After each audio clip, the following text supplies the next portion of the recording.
private wireless museum in Elma, New York, near Buffalo. He's been doing this for about 14 years. This is one of those classic cases of a hobby becoming a life's work. He's a rare book dealer by trade. He specializes in antique science and technology books. As a matter of fact, he does have a booth here. It's a wonderful place to go and browse. And he's got all kinds of esoteric books that are in great condition, although he says he keeps the best for himself. He goes to England twice a year to look for other things to buy, and in the process he has some of the little pieces of equipment that you see on the tables here. He writes for several association newsletters. His collection is the largest private pre-1920 wireless apparatus collection in the country. Assisting Jim in this talk will be Jim Hardesty, a friend of his from Ithaca, New York.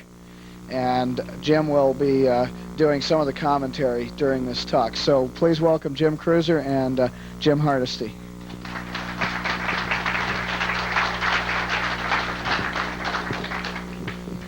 Thank you very much, Michael. I appreciate that. Can you hear us? I guess you can.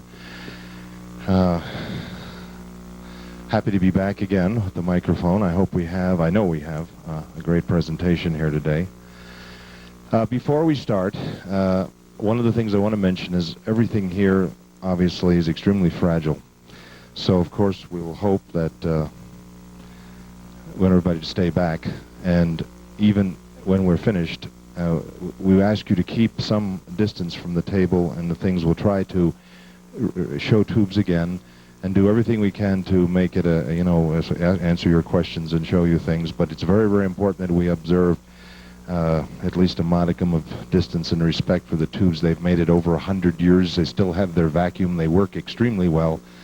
Okay, I think that's easy to understand. Now let me make a statement almost exactly opposite from that and say that those of you in the peanut gallery back there, or wherever that is, will not really be able to appreciate what we have here. And even those of you that are up in here really are not going to get the full value of this. So I would break a precedent, or make a precedent here we've never done before. I would ask you to come in, move your chairs, and come in and be right up with us. Yeah, come in. I think we have to leave a fire lane, but come in and just sort of keep your chairs in the same way. So yeah, Bill and Jim and Mark, come on up here. I want to make sure that everybody gets an opportunity to see this. Those of you in the back, even if you have to stand or sit on top of your chairs, I would like to really give you the opportunity to see all these things. Make sure that the effect is good. For photographs, I have to turn to my friend in science and so on and ask about, if you're going to take the best picture with your camera of these, what would you do? What's the best way to go about it? Well, for those of you who have a camera that uses a shutter that you can adjust for a bulb setting, that's the B on your shutter adjustment, you need a time exposure. So if you can hold your breath and hold the camera very still, convert your f-stop so that it's wide open. If it's f2.4 or f1.8, whatever is the widest iris or aperture that you can set your lens to, and do a bulb exposure. If you can't do a bulb exposure, if you can do a 1 second exposure, that's also good. But in a setting like this, if you have a high-speed film, or even if you have a low-speed film, the object is to get the longest time exposure you possibly can.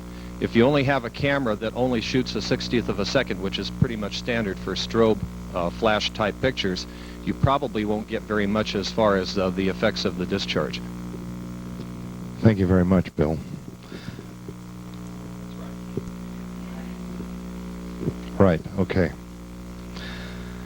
Now, what we're going to do, we're going to display the tubes and talk about them, give a historical perspective, and try to answer questions as we go along. I would ask you not to feel shy or held back from asking questions as we go along. Stop us if you haven't seen enough. If you want to get another shot, we're really bringing these tubes out here and getting this marvelous friend here on the airplane and all that was a challenge that I really have to turn to my friend here who got all that together and even encouraged me to do that. What you see here today is, and I really want to say this right from the beginning, is a very special contribution by a friend of mine. Jim Kreuzer and I have been friends for a number of years. Our friendship actually really got started over a rather curious and bizarre situation with an antique radio. Someone down at Cornell was throwing out an early Mignon radio, which actually was manufactured in Elmira, New York, not very far from where I live, and so somebody gave it to me with a bunch of other things and said, here, see if you can take this up to the Antique Wireless Association swap meet, a symposium and so on, and get rid of it. So I had a presentation to give, and I took it up, and I was running around, and Jim was running around, and another collector, Lauren Peckham, who would sell his house to get that rig and all this, he was running around, and it turned out that the thing slipped away to somebody else, and everybody flipped out, and so that's where we really began ribbing each other about every time we used to see each other, he'd say, you don't have any more of those Mignons, do you?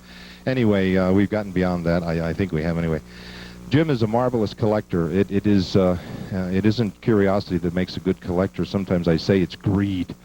You really have to get out there and you have to dig and look and look and look and take the time and read and understand where things are and know where stuff should be and where they scrapped the ships and took the old radios off and where this and that happened. This is a gentleman here who has that ability beyond anyone else I know, and his collections are excellent. That's not even a good word for it. It has been my pleasure, and I mean, it's also caused me nausea a lot of times just to see the incredible things that he has and sort of deal with that, I think they call it gut feelings, or I wish I had maybe just a few of them. You know what I mean, Dave, and some of the others you probably do too. To begin. Well, this morning I was talking about the beginnings of this particular kind of glassware, and I said that in about 1674, a gentleman by the name of Picard, working at the Paris Observatory, was carrying a barometer and sloshed around some mercury inside of a tube that was evacuated by virtue of the fact that the mercury pulling down on the barometer created a vacuum in the upper part of the capillary tube. And he saw blue flashes of light as a result of something called triboluminescence, which is the friction of the mercury against the glass, actually liberating some electrons that excited the gas in the tube and produced, when they relaxed, produced a light that was there. And for many years after that, experimenters did all kinds of things with mercury. Francis Hauksbee, for instance, was not only famous for static machines, but he also was famous for his experiments with vacuum tubes with mercury in them, making his own kind of vacuums. That's a good idea, because this really gave me a problem. Vacuum pumps in the early days were, well, the inventor of the vacuum pump, I guess, is Otto von Guericke, who used an early, what would you call it, a fire department syringe type thing. They used to fill it up with water, squirt fires out with it, but he turned the foot valve around and hooked up the end to glass tubes and then began to work it the other way, and he could pump the vacuum in tubes, and thus began experiments with vacuum. But vacuum pumps did not really take on what can I say, didn't become good enough until, I suppose, into the 18th century and into the early part of the 19th century, where they really got pretty good. Running up to the time of a gentleman by the name of Heinrich Geissler. And Geissler, as a matter of fact, this type of tube that you see here, maybe you could hold up a Geissler tube, just named after this gentleman. This type of tube, a glass blower with the abilities to make all these curlicues and twists and bends and take different types of uranium glass and lead glass and German glass and all this and put these in here and then fill them up, pump the air out, have gases such as hydrogen, obviously nitrogen and oxygen present by virtue of the atmosphere, and then be able to pass electrical charges through them and create some lighting effects as a result of the excitation and relaxation of the gas that's within the tube. Geissler had also a tool at his disposal that was not available before Faraday and Henry's time, and it's a tool that we see right here, and this is in the earliest times this was known as the inductorium or induction coil. This kind here, this is another smaller version of it. This particular coil here is it's made by Newton and Company. Actually, Newton and Apps were merged in the 1890s. previous to that time, coils were manufactured. The famous coil maker Apps in England made some of the greatest coils of all time. Actually, the Spotswood induction coil, if any of you have ever read any blurbs about that huge, if you've been to the Science Museum in London, you see the Spotswood coil, this huge, amazing coil with, just infinite amount of wire, and produced a 48-inch spark or something. It was quite incredible. This is a little smaller version. This is the 6-inch model, right? The 6-inch Newton. This is very interesting because this particular coil here is brand new. In fact, it came in the box. We had the box upstairs, and so this coil, Jim got it, took it out of the box, and here it is. We figured that if we were going to bring these wonderful tubes up here, that it certainly would, we should try to have it be a class act all the way down the line. So we have a brand new Newton induction coil dating to about 1899, 1895. So this certainly would have been present at the time of the discovery of X-rays and so on. And it would be used, although Röntgen's coil was different than this. This is a 6-inch coil. This is a 1-inch coil here, and we have the smaller coil because we don't need this kind of high pressure to run some of the tubes and heat up too much.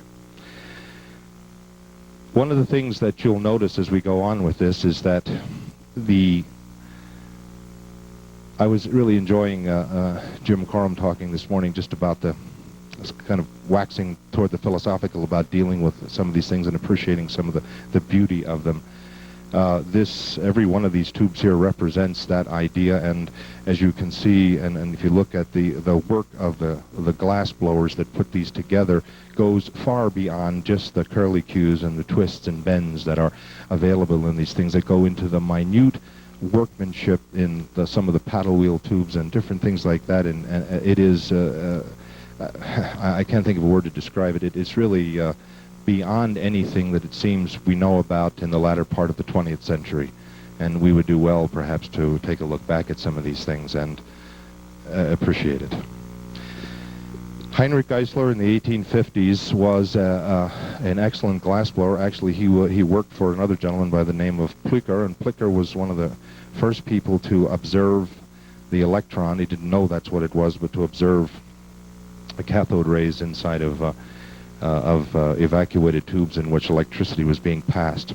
Geissler built many things and did a lot of experiments for Plücker, and during his tenure doing that, he also got quite involved, manufactured a really amazing vacuum pump system, the early mercury type of vacuum pump, which simply is this, that I talked about Picard and the early vacuum pump, that not a vacuum pump, this discharge tube that he had, in which mercury was pulling down on a capillary tube and leaving a space up at the top of the considerable evacuation of the air by virtue of the mercury just pulling down on it.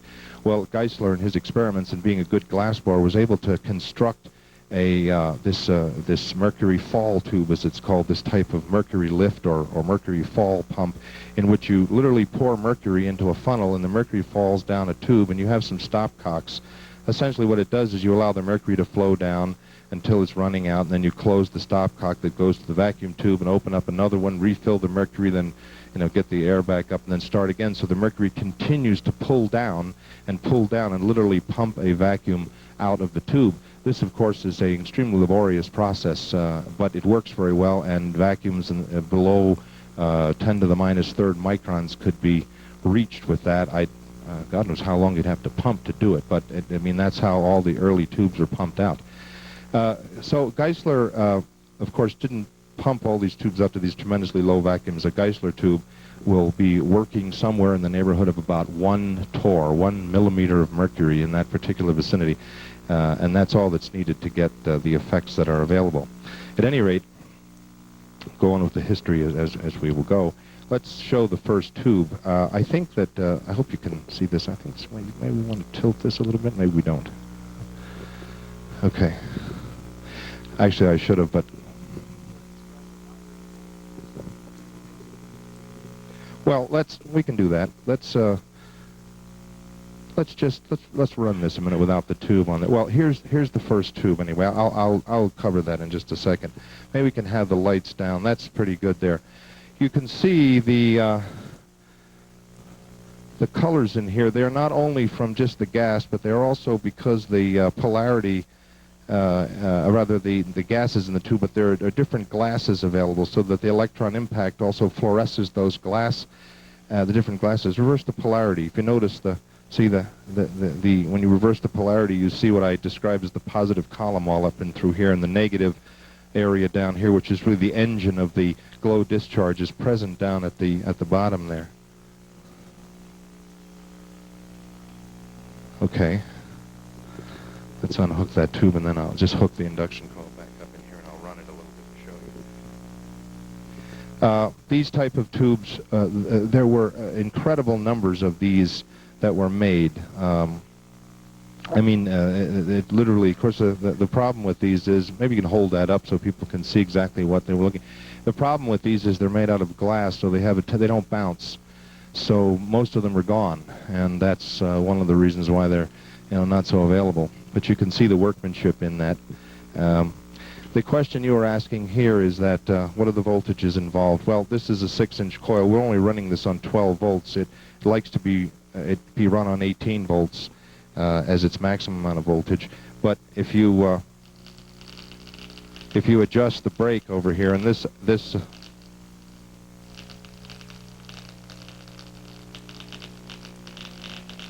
depending on how you adjust the brake, you get all sorts of different spark out of it, and we really want to leave the brake, you don't need a lot of spark in there, but let's say that's about a 3-inch spark operating there. Go ahead, you put that tube in. If that's a 3-inch spark point to point, I guess 20,000 volts per inch point to point is approximately acceptable. So we might be looking at a 60,000 volt discharge across the points of the coil, and that is, we don't need that kind of voltage. We could work on 3,000 or 4,000 volts with those Geisler tubes, but we're working with this. While we're setting that up, I wanted to start with this tube, which I failed to do, although I did show it to a couple people. This is called a scintillation tube, and we figure this dates to the 1820s, 1830s.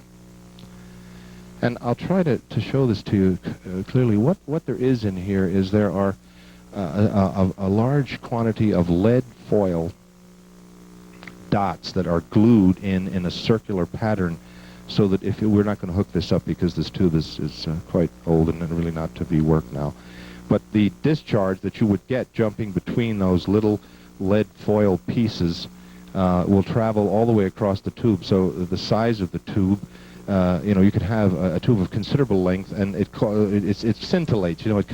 It just gets excited, and it was the first kind of do I dare say directed discharge in the 1830s to make something that looks impressive and that people can enjoy. And yeah, okay, this was only fired by a static machine. That is a machine that induction. Well, at that time, let's see. Well, yeah, you could have had some. Both frictional and induction type static machines were used to fire that. Well, not at that time, but like that was the Toepler, Holtz, and Gray machines. The Wimshurst wasn't until the 1870s, and that kind of machine was used to excite that tube, and it would light up because you would get conduction between the little spaces. Between the lead foil in there, and that would light up, and that gave you something to at least study about the nature of sparks and discharges. Okay. No, that tube is not evacuated. That is, the ends actually come off that tube. Yeah,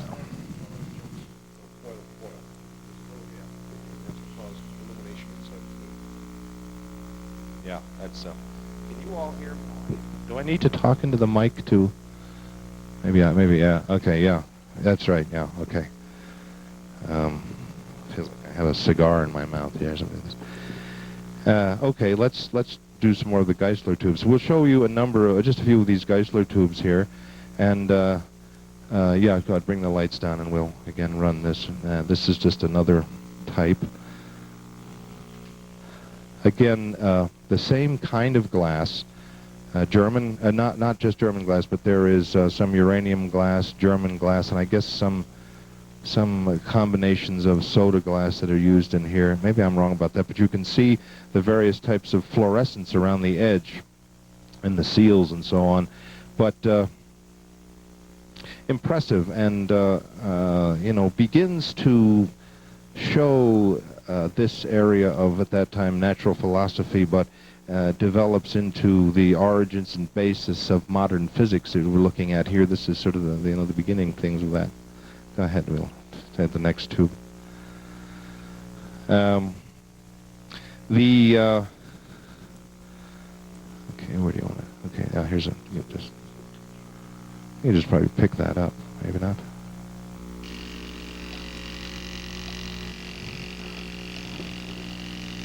Again, another of that basic type of tube. We can see that a little bit better if we, whoops. Thank you. I needed that. That didn't work out. I forgot the end. Well, there's always that side of it. I was going to pick that up, but okay, all right. Yeah, I'll leave that to you. Well, a little shock is always good. It wakes one up and helps, you know. Okay, go ahead.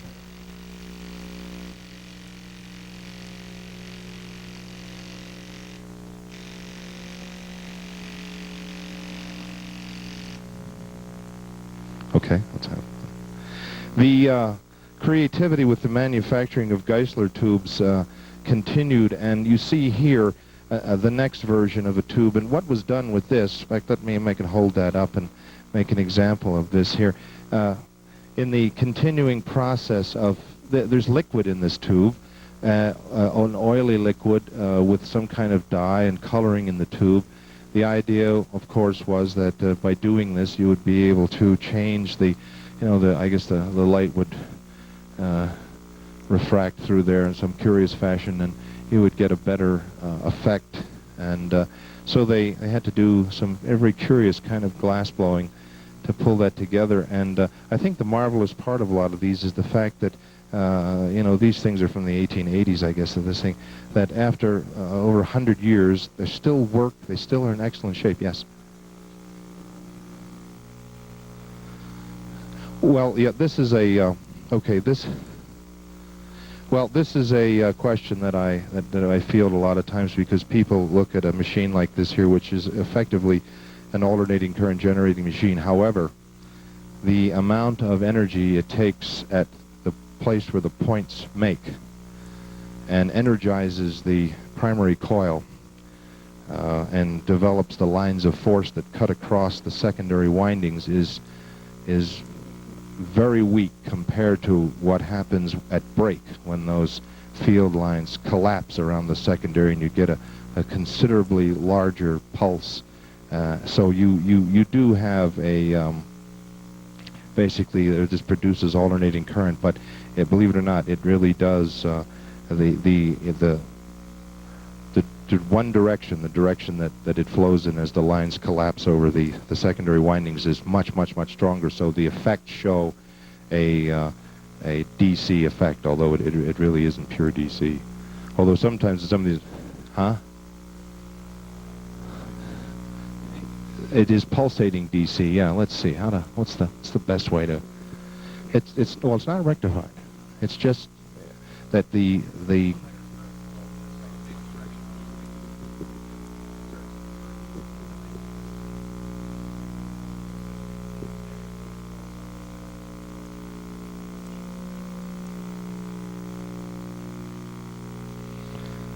okay, next tube. This is not the water-filled tube. We'll do that in a minute. Now we see here a tube in which we have internal construction here, and we have a lot of different objects inside, curlicues and twists, and the kinds of glass present in there. There's uranium glass there. There's lead glass here, and they are actually flower vases that are in here.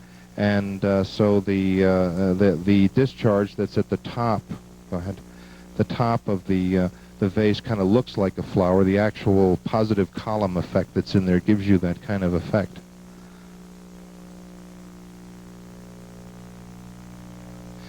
Both. The fluorescence, when uranium glass in its composition is bombarded by electrons, it relaxes and gives off energy at that particular frequency of light, which is green. If you use Pyrex glass, you get a kind of a blue effect. If you use, as you'll see as we go on here, if you use German glass, you'll get a green effect. In those days, to actually fill a tube with gas was a more difficult thing to do, and they didn't have a lot of the gases readily available. So nitrogen, oxygen, hydrogen, carbon dioxide, so were common gases to fill them with. Okay, I'm going to have the lights back up. Why don't you put this one across the small coil, and I'll show this. This is a...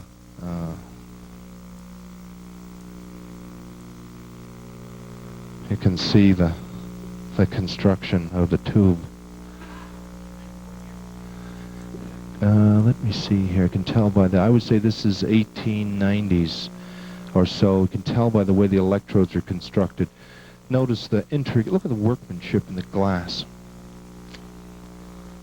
We'll talk about that at the end of the show. The answer is yes. Very limited, but the answer is... you can see the intricate workmanship that is involved in these. The twisting and so on, that are beautiful.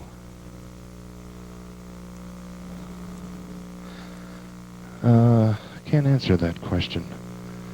Well, the oldest tube is the scintillation tube, dating some of the 1820s, 1830s. We have a Delarive tube, but it's not here because the vacuum is gone. What did you say, Jim? That was 1870s? Late 60s, early 70s.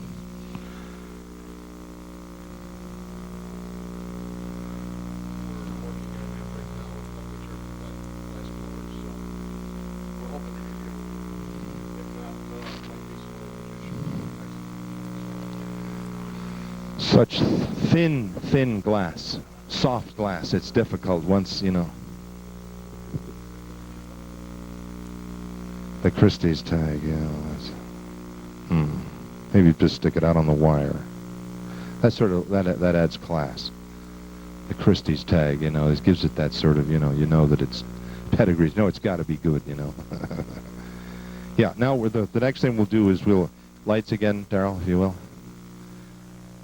We're at the tube here. Yeah. We're going to fire the...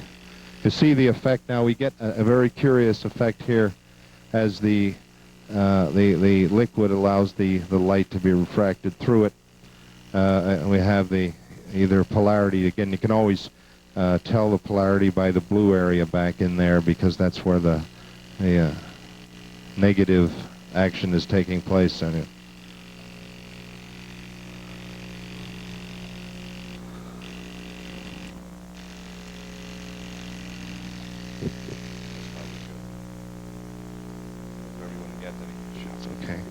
you can leave the lights down. I think we're ready for the... You leave the lights down. This is a vase with a small pineapple above it. You can see when we crank this on. And you see the way that these were designed was so that the effect of the discharge adds... It's like flowers or different things that are going to occur in here to allow you to experience the... they all work together in the tube. And you notice the little, actually it looks like it's a bunch of grapes, one or the other, something. It sort of fits in above there and all. I should put my glasses on, I can see better.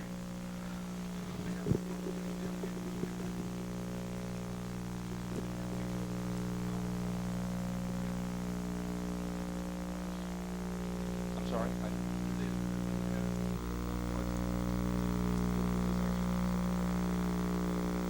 This coil? Oh, yes, definitely. Yeah, they are. That's one of the reasons why the question was, are these contemporary? Yes, they are. In fact, all of the pieces that are up here, with the exception of the battery box, which I adapted from some other wooden things and put together, these are all fairly contemporary. I would say we're talking about somewhere from about roughly the 1880s through about 1910. Oh, a bunch of Crowfoot batteries put together, 2-volt cells, 1-foot cells, Grove cells. There were, good heavens, if you visit any of these old, telegraph museums or out west or anything, they just have these porcelain jars they used to get down. The old, the working in the battery room is a very special duty, and to keep them going. So you would have banks of cells, and you would just keep adding cells for whatever you needed, probably somewhere in the neighborhood of 1 to 2 volts per cell, depending. And then there was a whole chemistry to that, and that was the story. Yes, they are contemporary.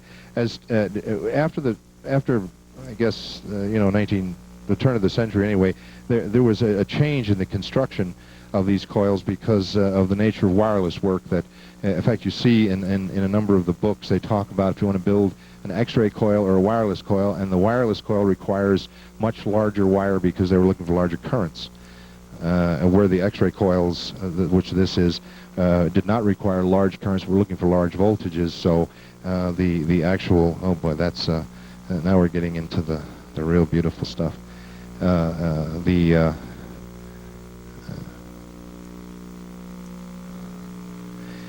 I think that's let him put his finger. That's what we need to do. Yeah, and you can just maybe turn that a little bit so people can. We'll revolve it a little bit so that you can see it. I don't think this is so necessary, but yeah, we. Oh, okay. We're gonna do that one too then.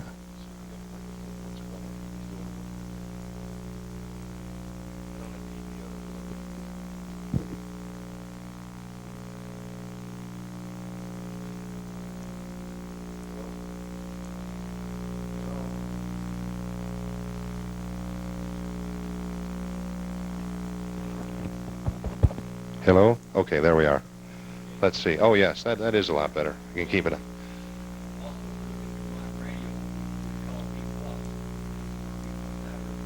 Yes, right, exactly. Battery plus. Yes, there was, it was sort of, add your own juice to your battery cells in those days and just keep, just add as many as you wanted and add the necessary electrolytes and so on to go. Let's fire this one here so those of us in the back fraternity don't have to, be too stretched out. This is exceptional. Maybe you can give that a little turn. You can see the double lid. This liquid filled, and you can see what's called the positive column streaming through the bottom, and then the various colors. Switch the polarity, see, and then you get the same color, but yet we have the bluer section on the other side.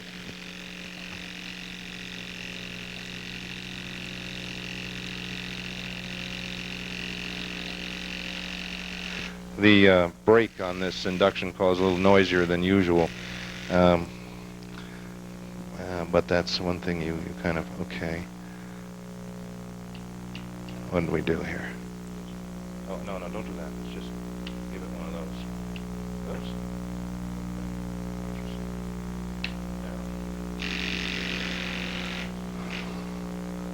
Up, just keep, you just have to push it. Fused points, that sort of happens as we use these a lot.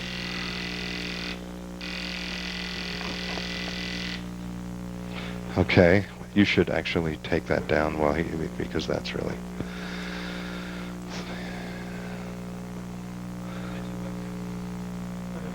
Well, let me. Okay.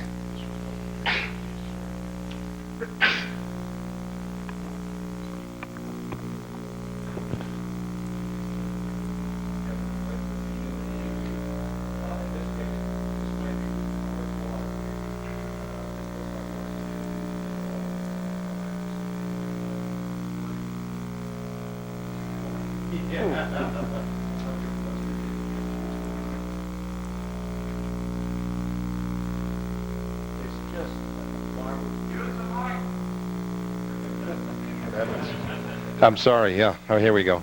It's hard for me. Well, maybe we'll have... how far I can go here. Oh, okay.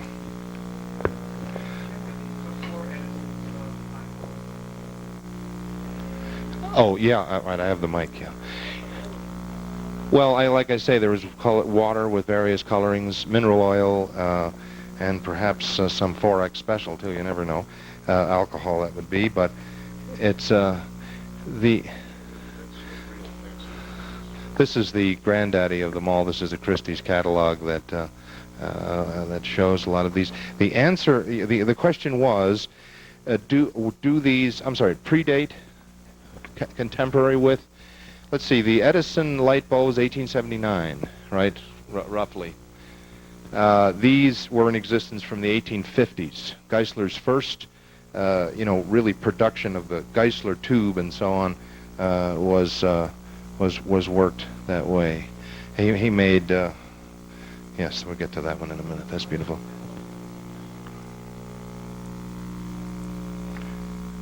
Edison, I don't know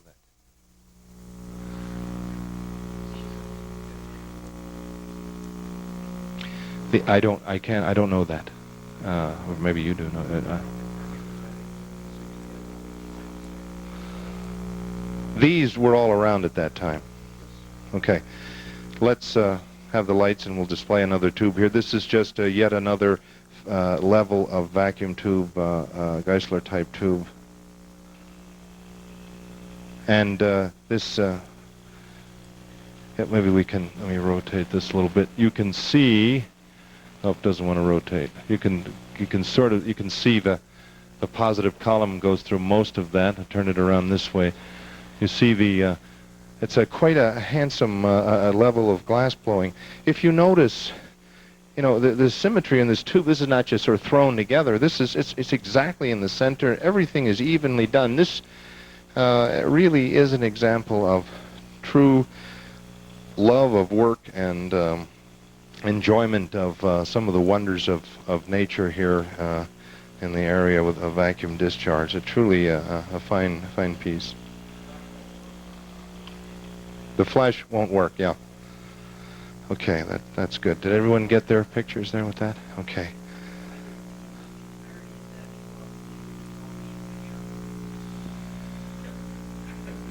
It's very hard to get a real good video. Thank you. Yes, thank you. The cameras are not as good as your eyes. That's exactly the answer to that. That's a perfect explanation. Barring going through yes, it's really true. We're in the process now of making a major video production with a much larger collection, doing all this kind of thing, and we've actually had to resort to the friend of mine who's doing the video work is using a great deal of digital enhancement in doing these tubes. And when the video is available, you will, if those of you that get it, will notice that the digital enhancement effects actually get right down into the, well, I'll just say this, it kind of really gets down to the molecular level of what's going on, because you see all these different pulsing and so on happening with the colors. A very curious effect, Now we're moving into, let me just make a couple of explanations here. There was an experiment done in 1803 by a gentleman named Thomas Young. And that experiment was called the double slit experiment, I think that's what they called it. Essentially what Thomas Young did was he cut a slit in a piece of cardboard and shined light through it, and the light came out the other side and shone as a light pattern, just as light on the wall beyond. But he cut a second hole in there, and then when the light shone through both holes, instead of just being light on the wall, there was an interference pattern, as we call it, which is a very, very curious experience. I won't burn up a lot of time trying to talk about that, but that, at the time, sort of allowed a lot of the natural philosophers, the scientists of the day, to assume that light definitely had to be, as rather obvious, was a wave phenomenon. And that was okay, and people said, well, that's obvious, and there it is, and so on. Well, as time went on, in this particular studies of vacuum discharge work, and when vacuums that could be achieved became higher, the vacuum inside this tube is somewhere near 1/1,000,000th of an atmosphere, new effects took place. As I said, Plücker, who was the professor for whom Heinrich Geissler worked, had made some curious discoveries about what he called cathodic light, or an emanation of a light beam that left the cathode, the negative element down here, and proceeded forward through the tube. He could see something, and there was, to make this a complicated story short and simple, there was as there was a war of the currents in the 1890s, there was a war of the German school and the English school, whether light was an actual particular phenomenon, whether it was actually made up of of some kind of particles in the discharge tubes, or whether it was this was just a phenomenon of light waves and so on. And Crookes, the British physicist in the 1870s, developed a series of experiments to try to make the go-ahead touchdown for the English school and show that there was definitely some kind of more than just light waves emanating from this cathode, that there were actual physical, there were particles that were actually emanating from this, and that they had, well, in this case, they could be stopped. And they also, when they impacted on the glass in front of the tube, there was actual heat produced. And this was one of the early experiments that he did, noticing that Crookes, who had created a certain evolution with the mercury vacuum pump, achieving to a millionth of an atmosphere, was able to get much more astonishing effects. And and with those higher vacuums, he was able to study these corpuscles. Later in 1897, J.J. Thomson's famous experiment actually made the discovery of electrons, where he could actually get the E over m charge to mass relationship of an electron, really proved by using magnetic force lines and electric force lines to balance out the beam. At any rate, the discovery of the electron. Crookes was aware of this and tried to do a number of experiments to show it. This is called the Crookes Maltese cross tube, and it is probably the most famous of the 19th century vacuum tubes. And what we have here is a Maltese cross in the front of the tube. And Jim, what we might want to do is do it the first time with the cross down. And so this tube is made of something called German glass. Now, German glass is a common soft glass in the 19th and the early 20th century. And we talked earlier about why the colors. And I talked this morning about why Birkeland and other people were just so fascinated with looking at these colors, and then sort of wondering if the aurora and other things weren't the same kind of thing.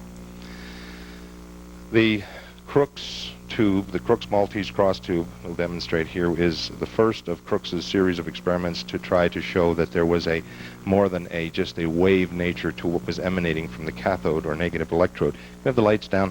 This is a beautiful tube, and we're proud to show this. Go ahead and throw the switch. Now, this, it really, now that's running the opposite direction, so that it changes. The electron, or the corpuscles are coming from the bottom, hitting the top. Go back to the other way again. You see that?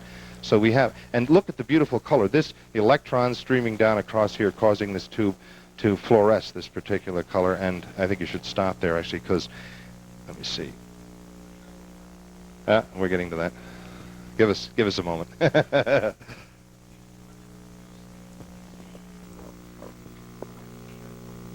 You would get both effects going on at the same time, and you could still see it, but I've never done it. The thing we got to be careful of here is our old friend called you know what, and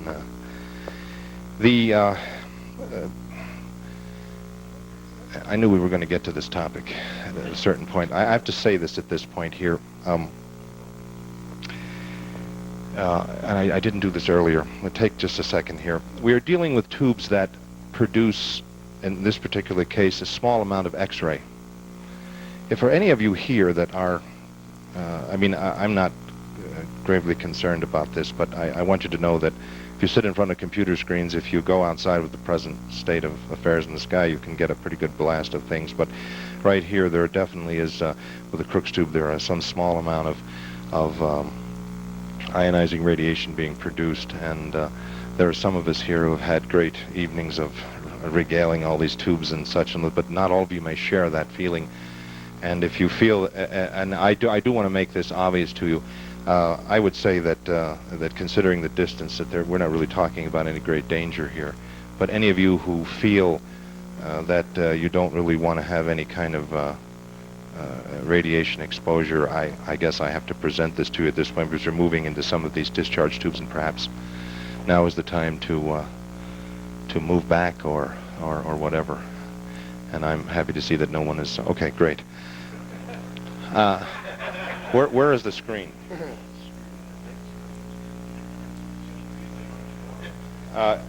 If you don't believe me, Ken, this is just an experiment that we'll see. You know, it just maybe, let's turn the tube this way. Don't get too close to it because the field's pretty high, but maybe we can see. Can we have the lights? Yeah. Getting anything?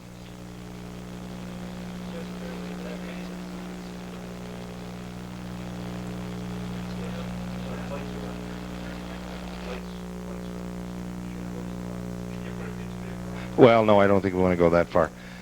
I'm just showing, actually, I think there's more of the, put this here to block off light that comes through and see if you see anything. No, what I mean is in front of it so that the light from the tube can't shine through because there may be a difference. You see, do you still get something? Barely, so it's not really. Okay, let's now move on to the, what happens when you, okay, lights back out. We're going to the, someone, now, so Crook said, if we have a stream of particles emanating from the cathode, they're moving down the tube and striking the glass and causing fluorescence to occur, then if we stop those particles from doing what they're doing, then we should, in fact, see some kind of a result of a shadow on the front of the tube because these particles are being stopped. So he constructed this tube. How are we doing? Go ahead. And the effect is this. And there it is. There's the shadow created by the, run the voltage down a little bit on that. Let's run this one. Aluminum, I believe, or tin or something. Go ahead, hit it. I want to bring that down. The other way. Polarity. There we go. I want to turn the voltage down a little bit.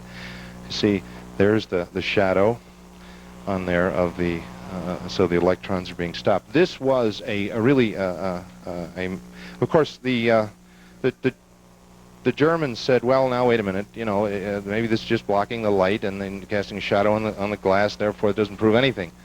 So that didn't. So at any rate, Crook said, well, okay, we'll have to try something else. And so we'll look at that with the next tube here. Down the ways a bit. Go ahead. Okay. Okay, we can have the lights up again. This is just evacuated to about 1/1,000,000th of an atmosphere. That's called Crook's vacuum. The fluorescence in that particular case is due to the electron impact on the glass. You can actually feel on that glass wall of that tube that becomes warm. And if you keep firing it with enough voltage, you can actually burn a hole in the thing, break it, so you have to be careful. But yes, that's exactly the case. I would say that tube there is, it's later, it's 1910. Yeah, 1/1,000,000th of an atmosphere, yeah. No, they were still pumping with, 4 pumps. At the 1910, they had 4 pumps, mechanical pumps, and then they were, let's see, 1910. Oh, boy, that's a good question. Let's see. No, they did not until the, let's see, mercury diffusion pumps, 1920, 25. I don't know. I'm trying to think. What did they? It was earlier than that. I don't remember exactly. I would imagine this was. They had some very curious circular pumps that they actually got the mercury to circle around. They had a motor on this pump. They could just keep spinning it, and it stepped up the effect that was needed for a mercury capillary pump to take stuff out. Now we have 2 tubes here that are of the bombardment type, talking about some kind of, these are Crookes types, some kind of bombardment where we can again get an effect to take place where, I'm going to move that out just a little bit so that doesn't excite, get the glass. Oh, that's probably all right. We'll run that one first. This is a conch shell, is that what's in there? This is a piece of conch shell brought in and put into a bezel of some sort inside the tube. Again, the vacuum and then somewhere near about 1/1,000,000th of an atmosphere. And we get electron emission from the cathode of the tube running down and striking the shell, causing some level of fluorescence within the atomic structure of the shell itself. We're going to excite the atoms of some of the parts of this shell. Could have the lights come down now? I think a picture's worth 1,000 words here. 10,000 words, whatever. Go ahead. And this, you can see the level here of, is very curious. If we reverse that, we can still get the thing to fluoresce, the electrons are coming from the top. Actually, this is the proper polarity of the tube, and you can see, perhaps if you look, that in the bottom of this tube here, there is a shadow being cast on the walls of the tube from the green, in green, the shadow of this conch shell in there, because, again, it is stopping the flow of electrons from hitting the German glass in the tube and giving that effect. Now, okay, that's good. This tube over here, this is another step in the Crookes style. I mean, Crookes, I can imagine for about, I don't know, 15 or 20 years in there, they spent a tremendous amount of time trying to find one thing after another to really keep showing this different effects that were happening as a result of the bombardment by, they weren't called electrons then, but this mystery thing that was going on. This, we can have the lights down again on this. This is really acceptable. Let's put the actually, oh, that's probably all right. I was going to say that the rocks are up. This is a bunch of fluorescent, see that? And some of the actual powder from these phosphorescent materials in here are on the side of the tube, and you can see it. And the thing, and actually, yeah, turn it out. Watch when you turn it off. It'll take a second for them to relax. Now, talking about the coloration of the glass under the bombardment, if you look at it, see, it's still glowing. See this? It's still glowing. So I mean, we're taking this. It takes time to relax here a little bit. Go ahead. Yeah, you can. You're going to need to crank that. I don't know what they are right offhand, but what they put in there. That tube was made at the turn of the century. But you notice we've got all sorts of different colors. And like I say, the tube, this tube is later, it's not made of German glass. It's probably made of lead glass or something. And so it isn't fluorescing that green, which is actually good because we don't want to have too much of an effect to shadow the effect of the actual rocks in the tube. Now, what's the reason why you're seeing a volume control thing over here? Do that again, Jim, because we're just speeding up the electrons very lightly. We really turn it up. You can push quite a bit of current through there with that, and then we can turn it down almost to nothing. That's good. This design of tube here is look at that. That's still it's still glowing, which is probably just a little bit. No, not warm. Okay, yeah.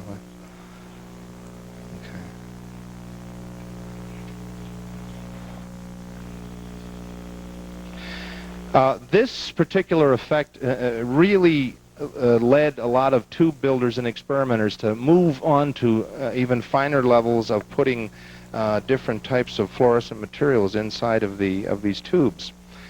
We'll have the lights, please. Are we at the? Oh, no, it should be. Yeah, we should. The next tube that we're going to show you, I think, is without a doubt the finest piece that I have ever seen, and I've seen a few. Finest piece of tube, discharge tube. It is a piece of workmanship that actually probably put that on the big coil and turn it down. It would be the best thing. We're looking at the beginning here. I'll show this tube while Jim hooks this up. Inside of this tube here, there is a butterfly constructed out of some metal, and there are, when you see it, you'll understand. Let me just go around with this a bit here. Thank you, Bill. Just to show you what it is. It's just a bunch of rocks in the bottom of it. Let me just do this a little bit better here. Yes, they had done experiments to see that they would work. I don't know exactly what they are, but it's just basically some fluorescent rocks, and you see there's powder on the walls of the tube, and on the top there are just two electrodes, and it doesn't matter, they're both aimed at the center, so when you change the polarity of the tube, it merely moves the cathode beam, the beam of electrons, over to the other side, but they still wind up striking the rocks anyway, and there isn't a big problem with that. This is just a very, very common and basic tube for this. However, oh good, we have a good stand, no need to hold that. This next tube is truly, well, I think that my words are only going to detract from it. Let's put the bricks to it, as they say. And lights out, please. Watch closely.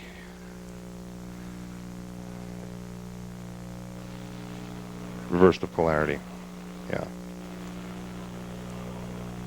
Maybe if you want to stand up in the front rows, don't come up too close, but just, we don't want to turn that way down. To turn it way, way, way down. Look at that. Now cut it off. Look at the time it takes for it to relax. I give it a little jolt, you can see. But notice the various colors in the wings. There's red, green, orange, yellow, Kelly green. The eyes, the red eyes in that thing is really, Jim, you've just got to see this. Yes, we do have documentation. I just don't happen to have it right on the tip of my tongue to tell you all of the phosphorescent materials that were used to do this. And on the base of this glass, you can also see that there is a shadow of the butterfly cast on the base of the tube. Germany. This is a German. Is this Otto Pressler? Or Rudolf Pressler, rather? Yeah, it might be a Rudolf Pressler, if you want to know the company that was really famous. Don't run that too long. Let that relax now. And it'll take it a while for that thing. Is it warm? Yeah, we want to be careful of that. Turn it toward the camera.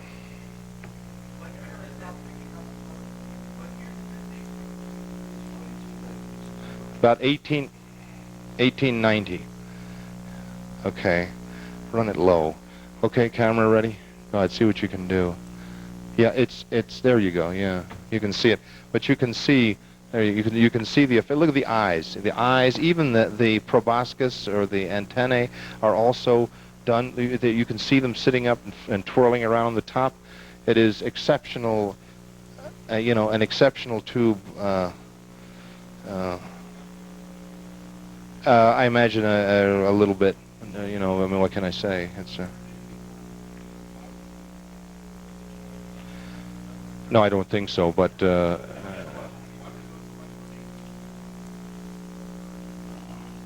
have you ever spent any time in Victorian England and looking at, you know, I mean,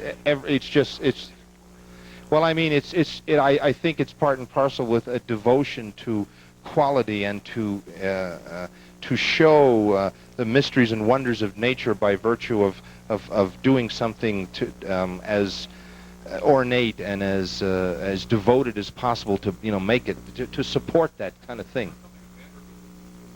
Well, I imagine that was probably possible.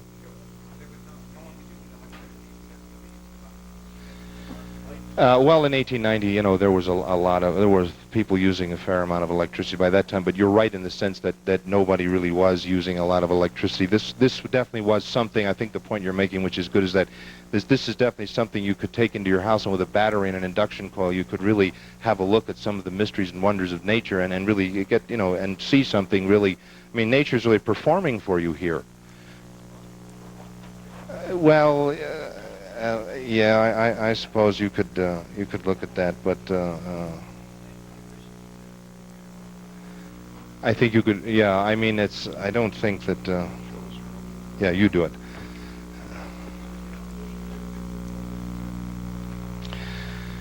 Well, there's some of us here that have been doing this for, I don't know, 30 years, 40 years, some amount of years, and I don't know. I've got some problems, but I don't. None of them related to that, you know. What's that? No, but I certainly have a family, and I was well into these things, X-rays and stuff, 30 years ago.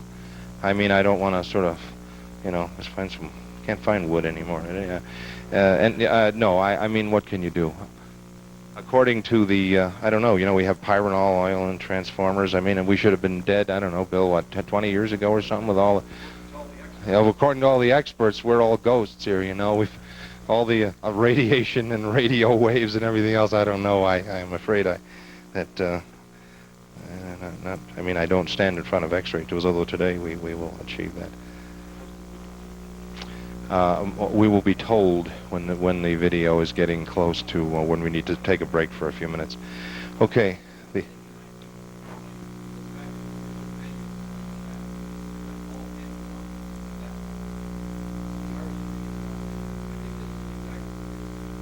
Yes, we have the Rudolf Pressler catalog here, which which is this is disgusting. You open this up, and for 2 marks you can have a 2 Crooks tubes, 4 Geisler tubes, and they'll throw in a Delarive. Well, they didn't call. Well, I guess relatively speaking, they were expensive, but there was a point where they were. I remember looking in the Central Scientific Catalog in the 50s. They were like $1.25 for these fancy Geisler tubes, and I said, "Oh, the next thing we got to invent is a time machine. Go back and stock up." And you can see just page after page of every which sort of tube imaginable. Yeah. Oh, Frederick the Great, maybe. Oh no, that's Bismarck. Yeah, we've got a Bismarck tube here. So they actually even he wasn't insulated from electrons anyway. Come again? The next tube for display. This is a piece of quartz crystal, I believe. The problem with a collection like this, you have to do a lot of research and try and find out what they are, and it isn't easy all the time to know. At least the Pressler catalog. This is not a Pressler tube, but this is another bombardment tube in which this piece of crystal up here will give us some curious color work. Go ahead. Lights.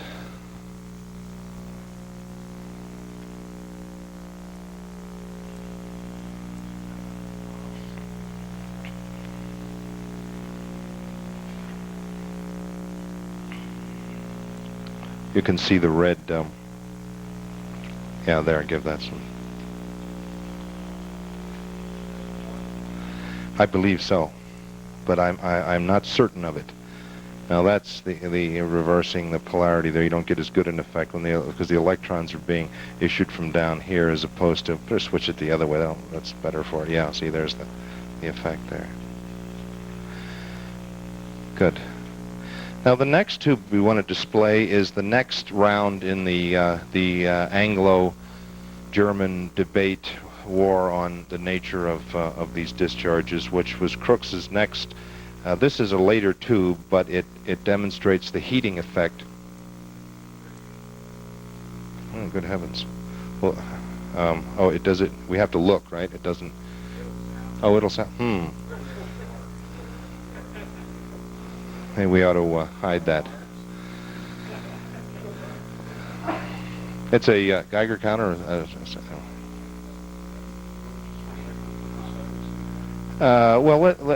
We can get the same effect out of here. Well, the next tube is definitely chock full of fun. Yeah, this is the Crookes. This is called the Crookes heating effect. The next thing the Crookes did here, and by the way, this tube is one of the tubes that was involved in the eventual discovery of X-rays. They're going to be okay? Yeah. Now, in the center of this tube, there is a piece of tin that is set into the glass, and then it's mounted up right in front of the cathode. So it's a marvelous combination to produce X-rays if necessary, and we will see if this gives us a little noise here. But this is the idea here, and you'll be able to see this here if you look closely. We can't run this too long, but you'll notice that there'll be a spot on that piece of tin that will actually begin to light up as a result of electron impact. This is trying to the next step in Crookes's experiment, showing the particulate nature of the discharge, corpuscles, electrons as they were called in the future. Lights down, please. What would that be?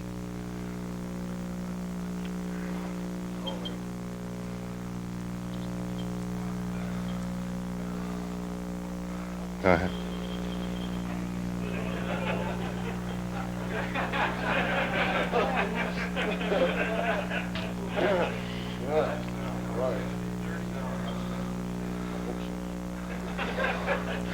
Well, I mean, I wasn't lying to you. Here, I think we can we'll probably dispense with that for obvious. Okay, we crank the voltage back on that when we go into this, and then we'll work up from there. Yeah, keep it way down. Go ahead. Now that's the volt. Okay, turn it the other way now because we want to revert. Now, there is, you see the cathode beam being deflected off the side, and you can see down, see there's a beam coming up and going off. If you turn the power up on that a little bit, that will actually cause that. See it? Now turn it back. Don't outgas it. You see that effect in there? That was the heating effect, the Crookes heating effect, which then Crookes said, well, here we've obviously got something that's actually striking this target, and a particle that's causing this an impact, and you're causing this to heat up as a result of that.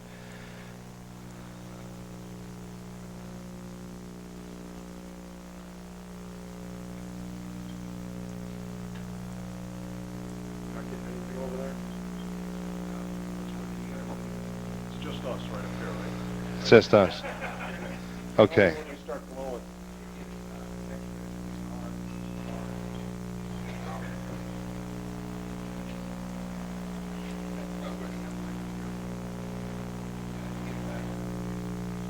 Okay. Lights, please.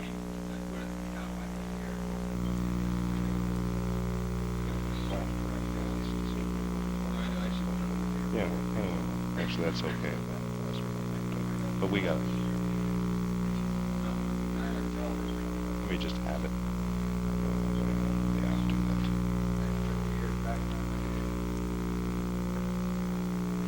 that. And here you can see the design of the tube. You can see the way that it's a piece of tin mounted on a glass. What's that?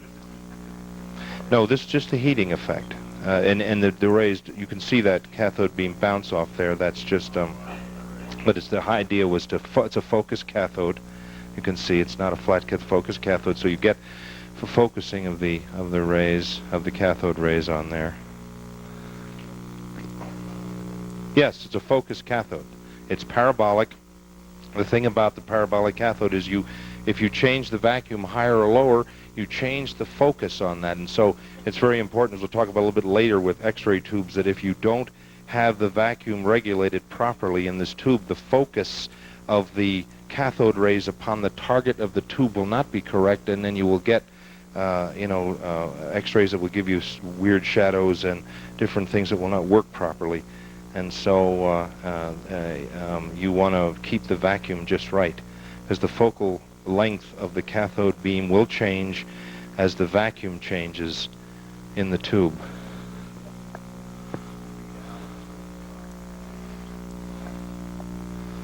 Something like that cost.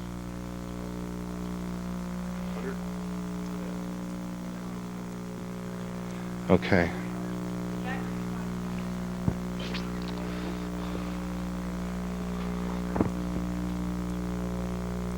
Yeah, let's do the single electrode and then the double electrode. Next, we have the tube that is called the Crookes magnetic effect tube. And this tube was the next step in talking about if these are just wave propagations from the electrode, then certainly a magnet would not necessarily deflect them. But if they were a particle that had a charge, then they would be repelled and attracted by respective poles of a magnet. So the next construction of a tube here was a tube in which you would have, there's a window down here, and this is a cathode. A beam is cast, as you'll see. We have the lights. I'm going to keep the discharge fairly, yeah, is that right? Oh, okay, get it back the other way. There we go. And if we get this magnet, we'll turn the tube for everybody. So if we get this magnet near here, you can see that there's, and it depends on how we can get all kinds. You can see where the beam focuses in the German glass, the color here. No, they weren't ready for this. They had to wait for a gentleman by the name of Wilhelm Conrad Röntgen, who was one of their own, to prove that it obviously was. Oops, yes, yeah. That was a good one. Well, let's see. I have to think about exactly how to answer that truthfully. I'll talk about that a little bit later. The Kreuzer magnetic effect. And actually, you can actually get, let's see if we can do it today in here. Let's build up a little charge on my hand and sort of look at the top. It isn't only just by magnetism, but it is by, maybe, well, it's not working. I'm not, in the wintertime, when you can build up a little charge, you can also deflect the beam that way as well.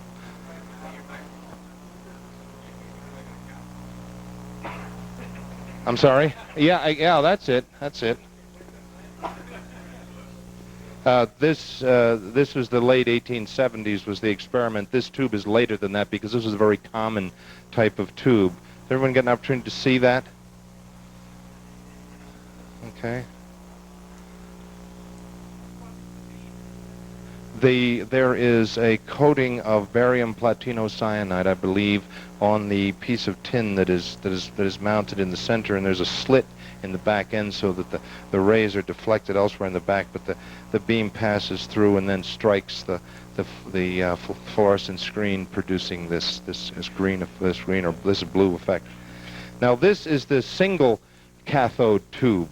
Now Kreuzer went a step further in his experiments, and he constructed what is called the double cathode magnetic effect tube. Well, actually, I wouldn't call it a magnetic effect tube. We would call it the point was this: if he had obviously a beam of particles with a charge, in this case a negative charge, if he were to take two beams and put them close together, then they should have some deflection by virtue of the fact that they have a similar charge. I thought that your remark to people in the seminar yesterday about working with Tesla coils and saying you should get a book on electrostatics, something like A.D. Moore's book or something, and spend some time studying the idea of charge and induction and all this, I think that was a marvelous piece of advice because it really does explain so many things. But this is the idea that these beams should actually diverge. Now, the tube doesn't really work that well, so it doesn't really show this effect as well as it could, and I can't explain why. Maybe perhaps the vacuum isn't high enough, but oh, yes, they did. They made, not only did they do that, but they also did this sort of the hairpin tube, so that only one side has any light in it, the other side is dark, because the discharge of the negative end and where the electrons impact at the other end at that vacuum would light up, but the other side didn't. Let me just go on with this a minute here. What was happening here is we're wiring the anode, there's one pole, and the cathode, we have the same wiring, so the beam of electrons, you should see these things diverge, but actually they don't do what they're supposed to do here, and we don't need to use the magnet, but we will. Okay, we have the lights. Are we in a double beam? There we are. Now there's the double beam. Now there is a little bit of let me see if I can go around here and see. Yeah, there is a little bit, actually. Yes, you can see them diverge out toward the end, so there is a little bit of proof of that. Again, with the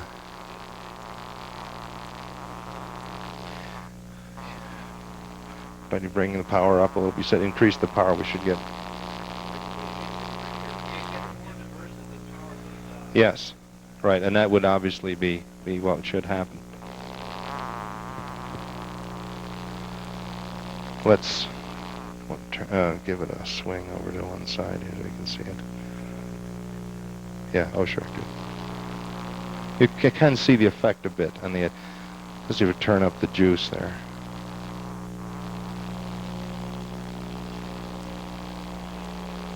And again, we can, okay.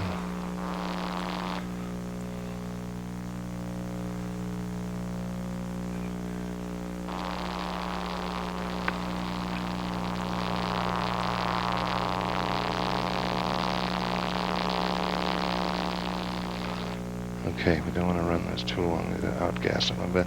Okay, we can bring the lights up.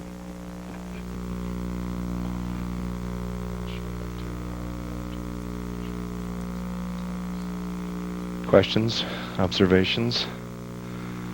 You say you're worried about it outgassing. Well, if it gets real hot, you don't want to cook it up too much, because you can get a bit of outgassing, and you can yes, you can do that, or you can go the other way. You can just simply drive a lot of the oxygen molecules or atoms into the glass, the air molecules into the glass, and make the vacuum go too high. But if you heat it up too much, you can see the slit in the double cathode.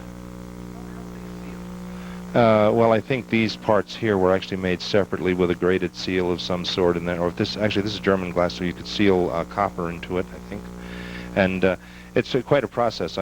It's beyond me, I'll tell you, to explain it, because watching glass blowers at work is amazing. I have some friends that are, and it's just, there are some people that have been. I know a few people who are trying to, but it is very difficult, because it is an art that is really lost, and to be able to do this is relatively simple. Well, no, I shouldn't say that's necessarily true, but it's not easy to do this. Obviously, I've heard Wendell talking about glass blowing. You have to get 2 or 3 truckloads of glass before you can even get into the first level. And then it's so many truckloads of glass after that before you really learn exactly how to do it. What is that? Yes. Now we go to another.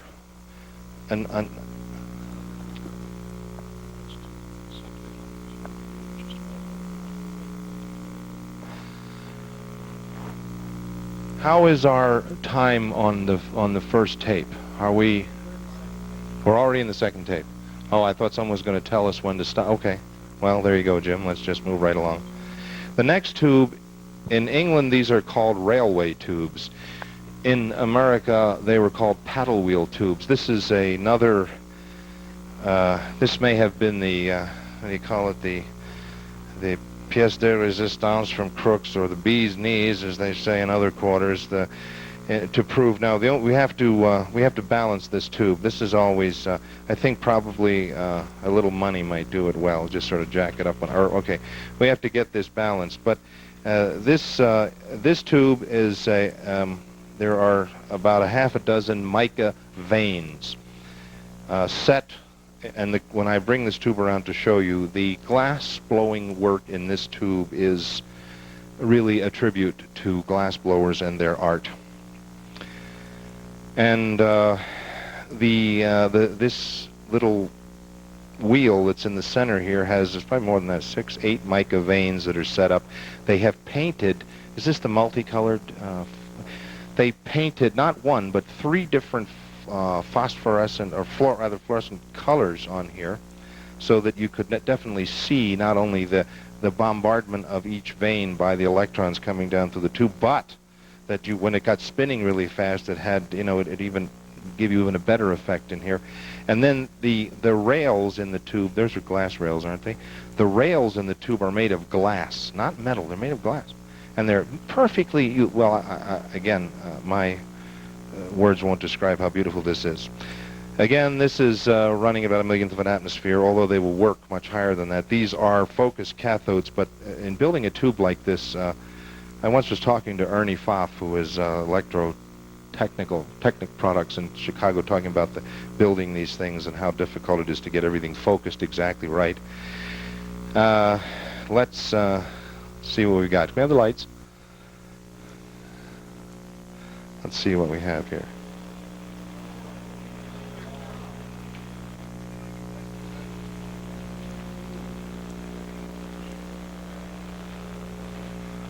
So the electrons impacting on that, they have, this is, I believe this effect is called transfer of momentum. And I'll just let this run a little bit. I'm not going to say anything. You can just see this.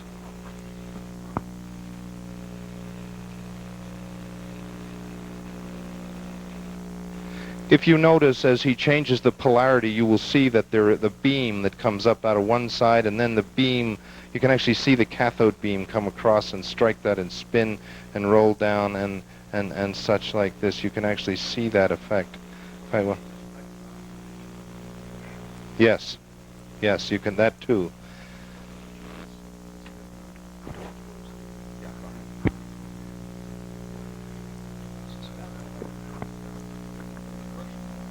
No, they still weren't. They still were not convinced. This was not enough. We had to go. Well, I don't want to get into any jingoistic or some kind of slanderous approaches to this. You know, there was all sorts of things going on between European countries in those days. But like I say, when Heinrich Hertz and Philippe Lenard and Röntgen really got into this, then we had some changing of the guard and changing ideas. I think, you know, we have enough voltage here that even though the thing is on an angle, that there's enough voltage running through the tube that we can actually get this thing to work pretty well. And you can see. In this case, this tube has a little less vacuum in it, and that actually is the last vestiges of the positive column, which is one of the positive electrode-related.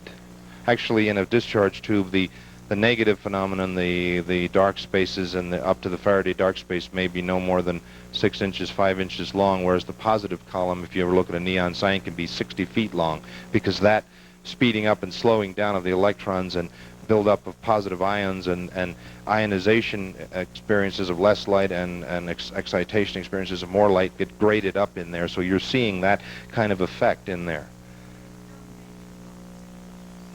Yes, this is a German-made tube.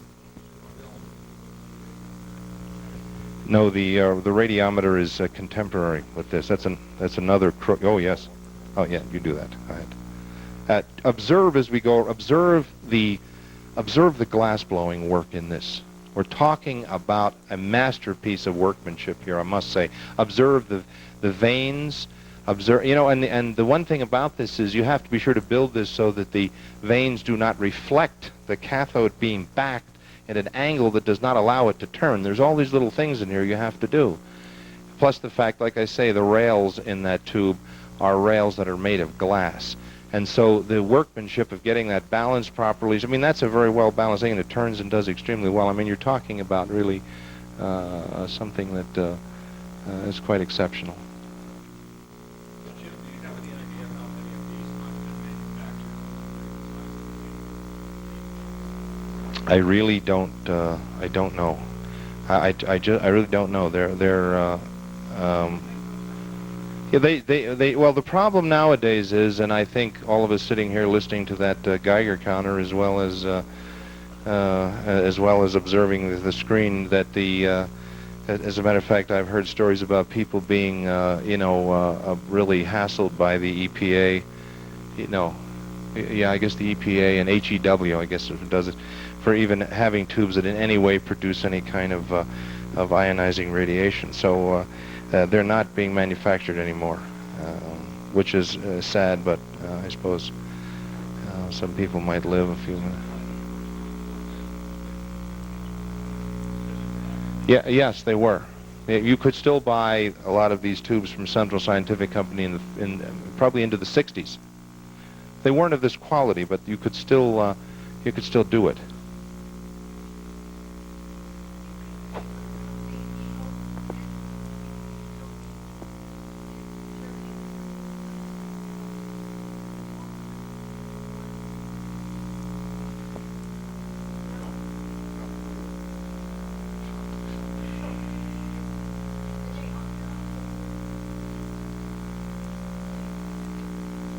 You know, the name is somewhat familiar. I'm just trying to think if I can remember.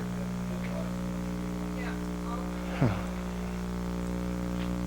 I'm not familiar with having seen any of the old tubes. Okay, where are we now?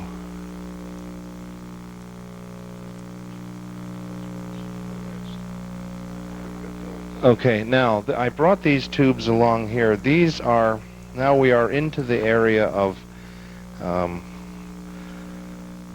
cathode rays and the actual effects. These are definitely radiation producers. This is was actually probably designed to study very early on. I'm trying to remember do you know that we don't know the dates on these tubes, do we? This probably was Well, you see, in the 1890s, there was the work of first Hertz and Lenard were working on actually pushing the electron beams through a small aluminum window in the front of the of their tubes and study these cathode rays that would actually exit the tube. And there were a number of tubes built around that time to study some effects like that.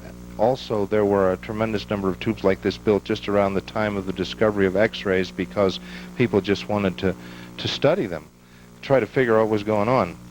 It's like William Morton, the dentist in the United States, when he got the first communication about the discovery of X-rays and how you did it, definitely got to hand it to him for resourcefulness. He said, well, let's see now. He ran right out and got a Westinghouse or something high vacuum light bulb, went right down, got an induction coil. They were easier to find. Maybe he had one.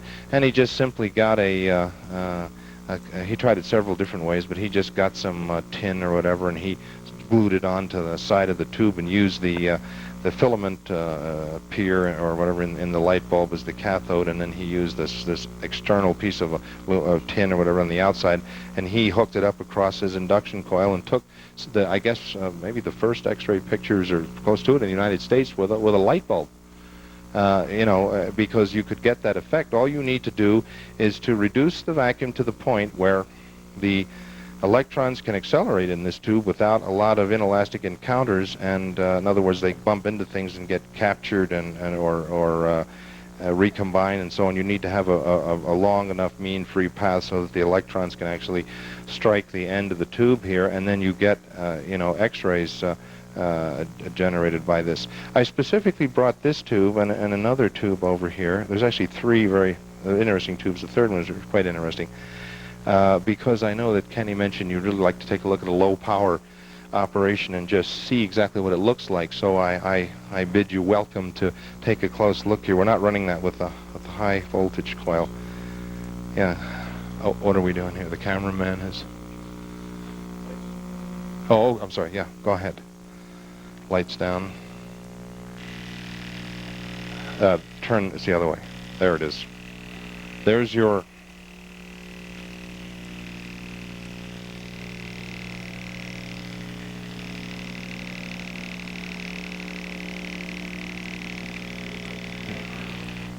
Just a touch. And that is, your very, very earliest X-ray tube. You can actually see the cathode beam coming down, and you can see the impact on the glass wall of the tube quite clearly. And the effects are all quite obvious. So this is, I'm not sure whether this is actually, that's the reverse polarity. I'm not actually sure that this was designed to be an X-ray tube, but the story about Goodspeed at the University of Pennsylvania. Actually, recently, Leland Anderson and I were speaking, and he asked me if we were just talking about two gentlemen, Goodspeed and Barker, at the University of Pennsylvania, who actually, Barker supposedly had done some research in some of Tesla's tubes, and we wondered if there was any possibility of finding out if there were anything left down there or any kind of stuff. Actually, I called up the archives and all that, and they said that if there were any, they were probably buried in the physics department. So one of these days it might be fun to get down and dig if they'd even let you do it. But Goodspeed, anyway, the other fellow that was down there in 1890, took the first X-ray picture ever taken, I guess, in the world, or at least claimed so in America. And he didn't, of course, know what he did, but he had different types of tubes like this around and had some photographic paper in a darkened envelope, and he had it around the table and was working with these tubes and eventually developed it. And when the film was developed, it showed definite different. There was a couple of spherical objects and so on there, and no one knew exactly what that was. After the discovery of X-rays had been made, though, it was obvious what had happened. And what do we have? Some of these tubes, the ends are broken off, and you sort of have to really be pretty good to get we'll get these repaired eventually. But this is a...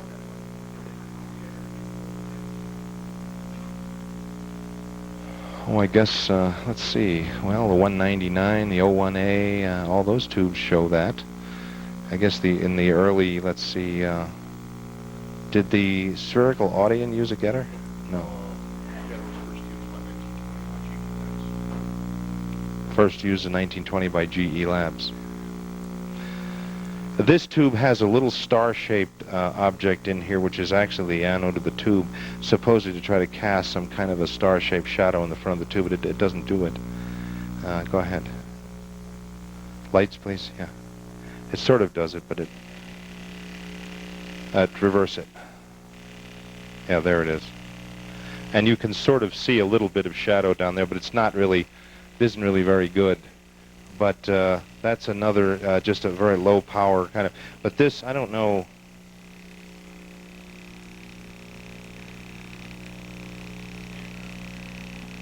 Just a touch. Just a touch, maybe. Yeah. Lights, please. I guess we're down to the, just the what have we got here? Well, this one here will show this. This is a very curious effect tube. I don't know whether this is carborundum in here or not, and you get some curious effects. I don't know what this is. We can run this, and maybe we can just show. Yeah, we can just show this. This is very curious effect. When the first time well, you can see this. I don't know what to say about this, except the fact that it might represent some kind of carbon button lamp phenomena. I don't know. Well, that's why there's very curious lighting on this. It's very strange, and perhaps someone can lend a bit of light to this.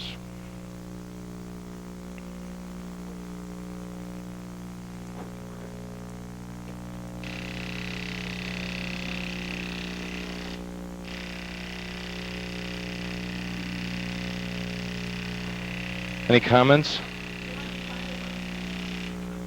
Well, that's it. Kind of flames, sort of. It's quite a bright glow coming from that. I don't know.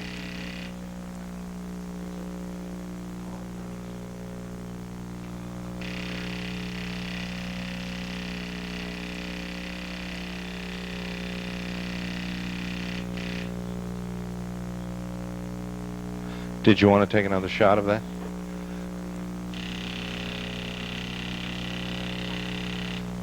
Okay. Any ideas?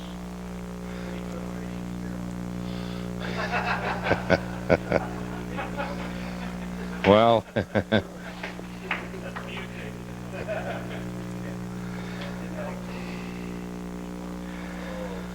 we have. This is one of those. I have no idea. No idea. We don't know.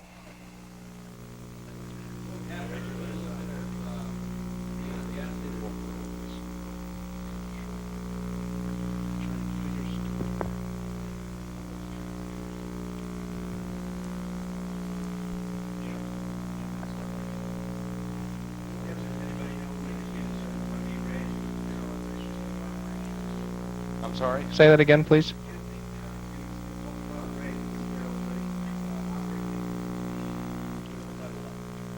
I don't know the date that began. I don't know.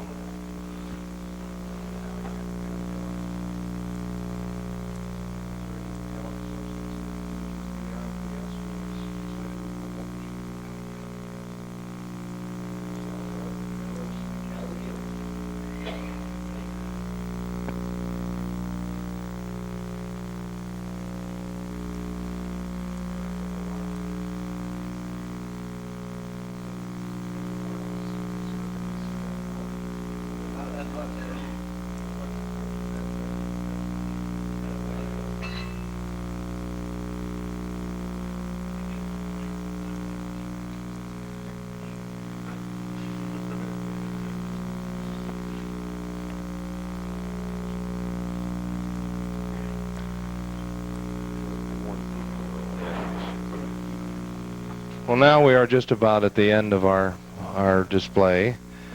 And the last couple of tubes we're going to show here, this is the classic form of the gas X-ray tube. And this is early. Early, I would imagine this is probably late 1890s, 1900, okay. And the reason why I call this early, I mean, it has a focus. You can see the ion impact burn on the cathode. There's a piece of platinum put into the that part of the anticathode there. There is no regulator on this tube, and what we mean by a regulator is, let me go over, this is an interesting story. I can show you this other one. This is a Rudolf Pressler tube, the other one here.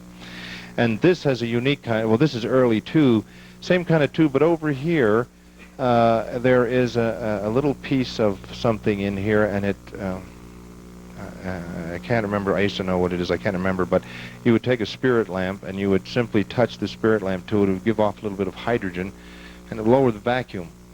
Now, why? Why would you want to do this? These tubes are, like I say, early, because if you, let's step back a little bit. You're in a doctor's office, you're going to take an X-ray. Now, the thing is, if you start out with an X-ray tube that is, well, there's a terminology used in the early X-ray business, and if you read stories about X-ray pioneers and so on, they talk about cranky gas tubes and how hard it is to get one to take a picture. Now, if you're going to take a picture of your finger, then it might only, X-rays haven't really changed that much. Film was slow. You had to sort of put your finger down on the film, and then you had to get the X-rays going, and you, maybe it was going to take you a minute to take a proper exposure, or 2 minutes, or God love them in some cases, 2 hours, whatever, but you get a sunburn at the same time.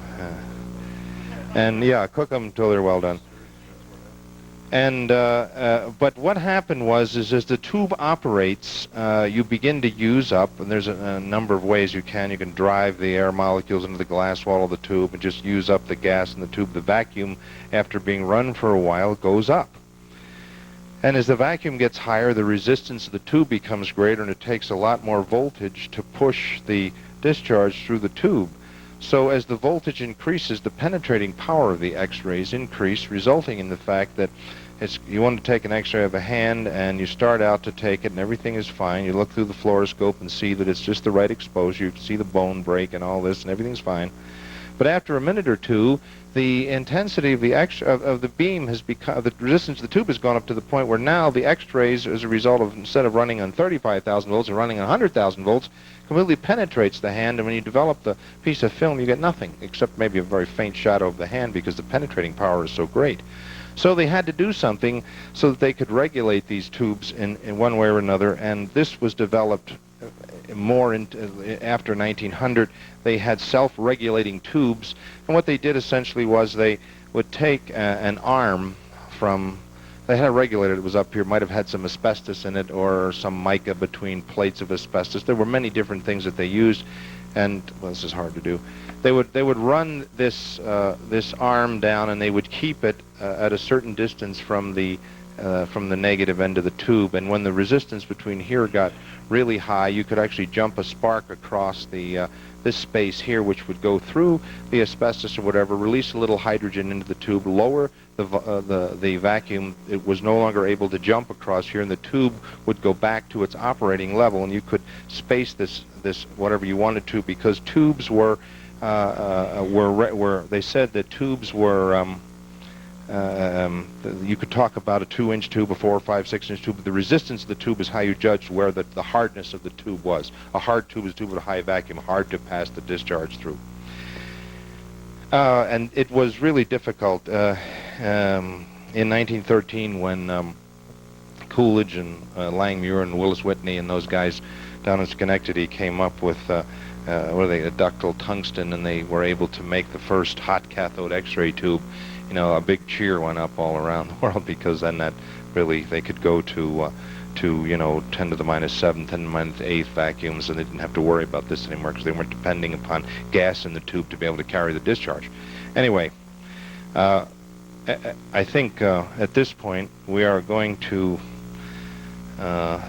enlist the help of Ken, if you will. We've gone this far together, we might as well go the route. Now, at this time, I have to tell you that, and this is this is this is documented on everything here. So I'm issuing this warning and libeling everybody here. Whatever. That we are going to see definitely some X-rays being produced by this X-ray tube, and so any of you that have any trepidations about this, I would ask you to. This is not extremely dangerous, but there are X-rays here. You're going to see a gas X-ray tube in operation, which is something you may never see again. It is a very beautiful thing to see. Perhaps at a distance, it's more beautiful, but it is something a phenomenon that is really a once-in-a-lifetime thing for some of us. I've seen it a few times. Some of others you have too, but. We're really going to go for it here. This is on video too, so there'll be a lot of evidence and whatever. At any rate, observe that you will see one important thing about the X-ray tube. There'll be a hemisphere in the tube. One part will be green, and the back part will be different. And the front part is where only about less than. Let's see, I always forget these numbers. Well, maybe 1/2 of 1% of the electrons that's too many. Less than that, anyway, that strike that target will actually produce X-rays, produce characteristic X-rays, and so on. Most of the electrons are going to wind up being deflected and bouncing around, and you will see that they will strike the glass walls of the tube, forming a hemisphere. This is made of German glass. This is a Rudolf Pressler tube, by the way, one of the ones out of the catalog we were showing around.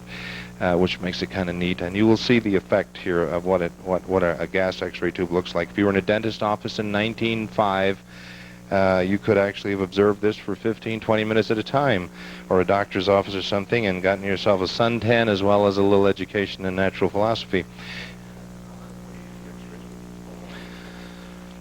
Well,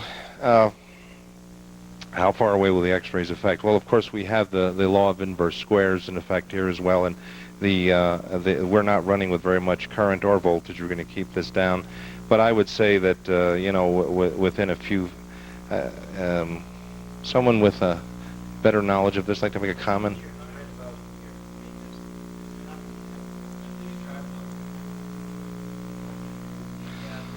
You heard it. At any rate. Well, here we are, and this is sort of the climax of our show here to see this. Could we have the lights down, please? Okay, and we'll try to show this from side to side and give everybody a really good dose. No, that's right. Turn it the other way again. You can just see this. No, that's the reverse. You can see that's the other way. Turn it. Don't run it that way too often. Go ahead, kick it back. Yeah, go ahead. There it is.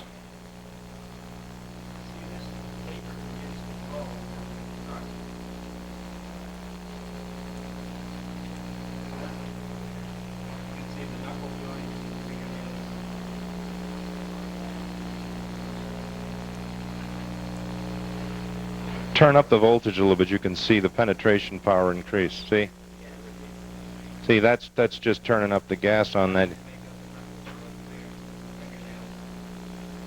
Okay.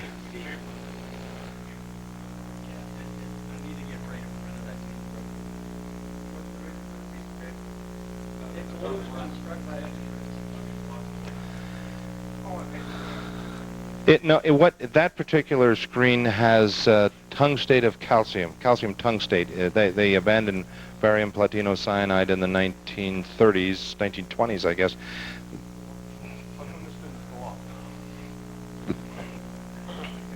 Good heavens, is that possible that we? Yeah. I thought that thing was going to crazy. Well, anyway, it should actually really sing a happy song for us. Well, actually, see what happens over there. I think that's something to see. Go ahead. Let's lights again, please. Beautiful. See the effects?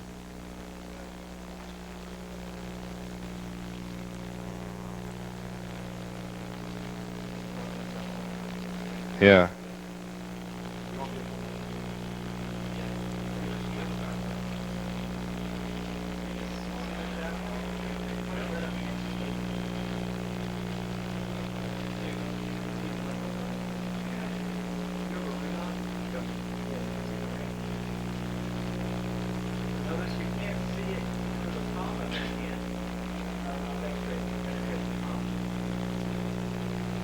Okay.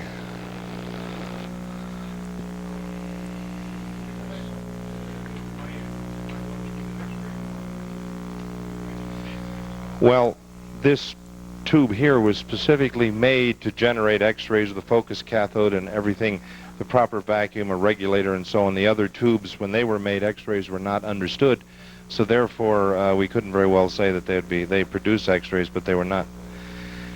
That is the last of the tubes that we have to display. Well, that's just another X-ray tube. We don't. I think we sort of. You know, I think we're thoroughly ionized. If any of you would like to see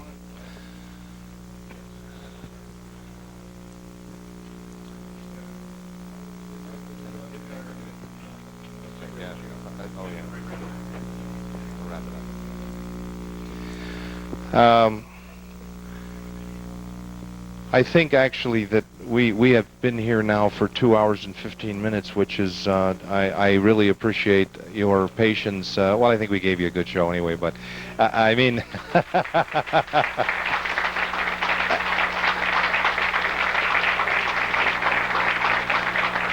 but I appreciate your patience. Everyone stayed with us even through the high energy photon section of the display.